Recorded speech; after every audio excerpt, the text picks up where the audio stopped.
昆林的六帮马办过路的32支的遗钟，已经用超过100年，所以重新来修复，最近修复完成，举办完工典礼。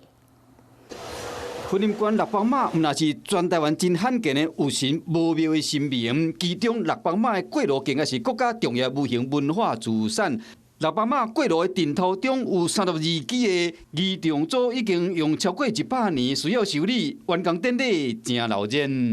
这一共是2组事件，那我们另外还有那个横杖跟龙头杖，这2组也是清朝的这个文物。 昆林关文管处表示，会将六帮马的文物甲历史做完整的记录。这个8件的古物当中，可能就不会再参与这个活动，因为要做保存的一个动作。那另外呢，就是包含那个龙头还有横杖的部分，其他的这一些杖与土的部分，原则上还是会在我们的过路的活动当中来进行。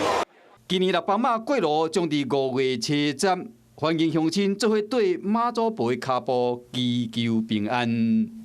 Hello， 我是蒋欣梅。想要抢先掌握最及时的新闻资讯吗？赶快订阅、按赞、开启小铃铛，锁定华视新闻 YouTube 频道。